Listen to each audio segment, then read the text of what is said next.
Pak Menteri, kalau saya ada uangku 100 miliar Pak, saya kawin lagi. Kenapa saya dekat sama Ibu Sherly duduk? Karena saya tahu banyak peminatnya di sini. Maka saya yang harus amankan. Dia protes sama malaikat. Malaikat, kenapa banyak di sorga ini anggota dewan? Dia bilang malaikat, jangan mau ribut, reses jitu. Baru saja kita selesai menunaikan ibadah Ramadan. Tentu ada tujuannya. Pak Menteri natelpon pegawai Kementerian Pertanian, kirim ke Jakarta untuk pelatihan. Apa tujuannya? Tentu peningkatan kualitasnya. Allah memberikan 12 bulan. 1 bulan untuk pelatihan, yaitu Ramadan. Dan Ramadan itu telah kita pahami sejak kecil. Apa tujuannya orang puasa? La'allakum tattaqun, agar kamu menjadi orang-orang yang bertakwa. Pertanyaannya, apa itu takwa? Kalau bicara tentang takwa, semua kita mengaku, saya bertakwa. Tapi yang sulit, diakuikah kita oleh Allah sebagai orang bertakwa? Bapak Ibu kenal Prabowo? Kenal? Bapaknya dengan nenekku masih sepupu. Mengaku. Setelah diklarifikasi, Pak Prabowo, Mas Sapo kok gerek dasat, nih gerek dasat, namanya saja baru ku dengar. Mengaku gampang, mengaku bertakwa tapi gampang. Tapi apa itu takwa? Ternyata Umar bin Khattab, sahabat Nabi yang pernah dijamin pasti masuk surga, bertanya kepada Ubay bin Ka'ab.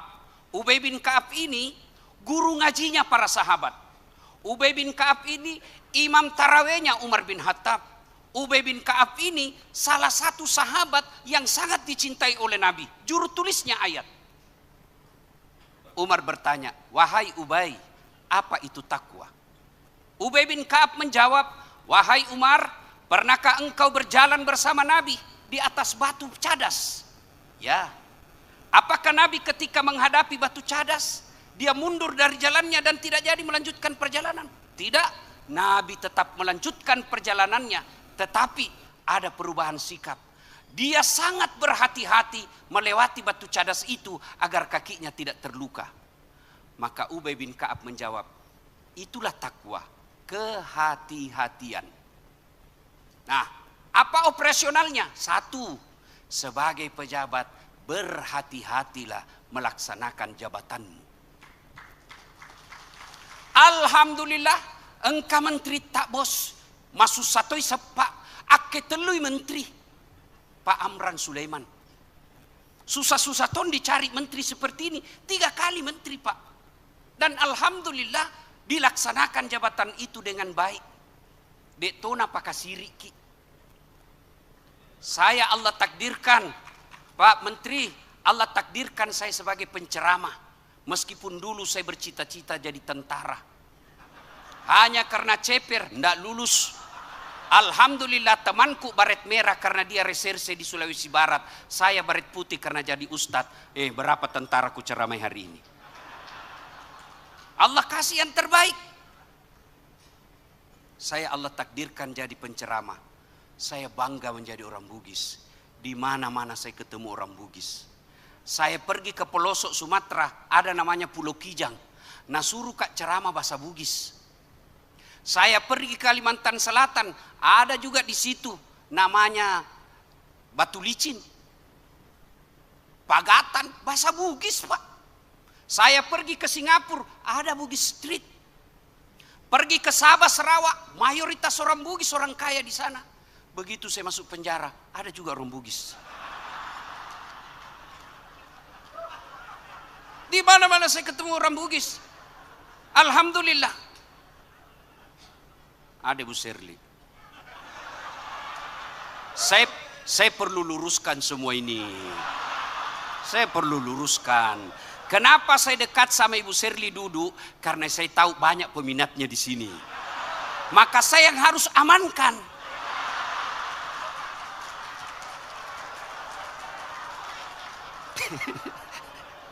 Bapak Ibu saudara-saudara, Sebenarnya saya dekat dulu sama Supriyansa, tapi saya bilang, ndak aman Ibu Sherly kalau ndak didekati ulama. Bapak saudara-saudara sekalian, nah, hati-hati melaksanakan jabatan. Umar bin Khattab malam hari menangis, ditanya sama istrinya, mau ke Amirul Mukminin, Pak Presiden, kenapa kau menangis? Dia bilang, ada kemarin itu onta terpeleset, jatuh ke siang karena jelei jalan.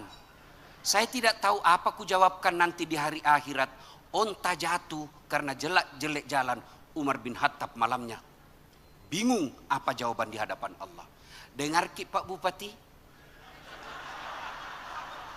dengar semua Ki, kalau ada jelek jalan na terpelesek wargae, masih sakit tu mati tanai. Pak Bupati ada jawabannya. Nah bilang sudah ku kasih anggaran, DPR tidak setuju.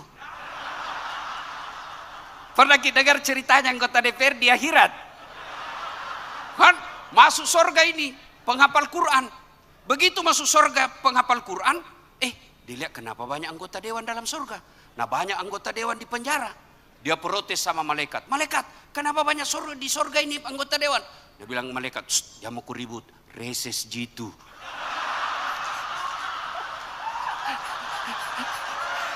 Sebentar lagi dia balik di tempat. Hati-hati menjalankan amanah Pak. Allah Subhanahu wa taala memaparkan kepada kita, ita ko pejabat siaga egana toi pakatuna nasabat jabatanna. Mancaji bupati ceput duitna, habis duitnya ratusan miliar, hanya akhirnya masuk penjara. Allah telah memaparkan banyak OTT, dan saya yakin mereka yang ditangkap itu tidak sedikit uangnya habis untuk jabatannya. Capuk habis uangnya 50 miliar, 100 miliar. Jadi bupati akhirnya ditahan KPK, dipermalukan sama suatu keluarga. Silus suruhku mana engkau mencaji pejabat ritanana tawe ajak mu pakasiri yogi.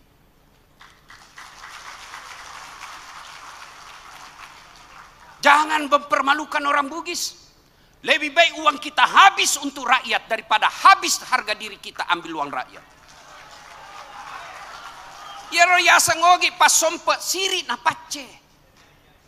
Masiri kok. Kau capuk duimu mencaji pejabat penjara kok. 60 miliar habis 100 miliar.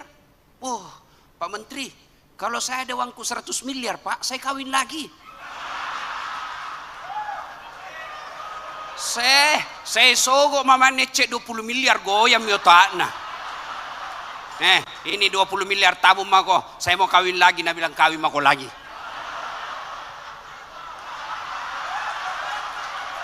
$20 miliar Pak. Masih ada 80 miliar. 10 miliar saya pakai pergi bulan madu. Keliling Eropa. Masih ada 70 miliar Pak. Saya bangun sekolah 20 miliar, bagus mintu. Saya bangun masjid 20 miliar, bagus sudah itu Pak. Sisanya modal kerja duduk-duduk saja masuk rekening. Maka keliru kalian yang diangkat jadi pejabat. Lalu jabatanmu memasukkan kamu masuk neraka. Adakah orang yang lebih bodoh dari itu? Maka wajar ketika Allah berfirman, sungguh manusia bodoh lagi menganiaya dirinya. 2. Hati-hati menggunakan lisan. Hati-hati menggunakan lisan. Ugi emak kadai pakesingi ampe-ampemu. Tidak ada orang hina karena tutur katanya lembut, dan tidak ada orang mulia karena kasar ngomongnya. Umar bin Khattab keras Pak. Bahkan jin sekalipun, iblis sekalipun takut ketemu dengan Umar bin Khattab.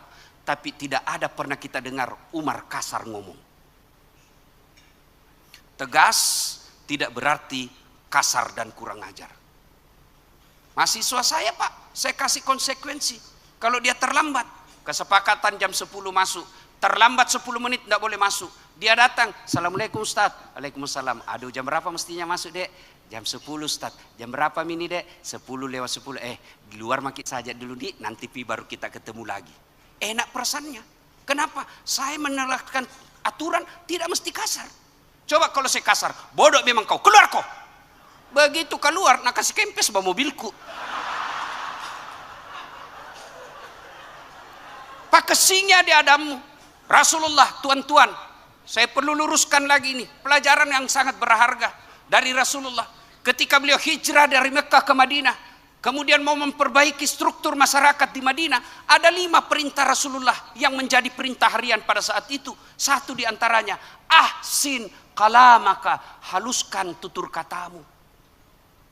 Zaman medsos Pak, hati-hati bertutur. Banyak orang jadi hina gara-gara mulutnya.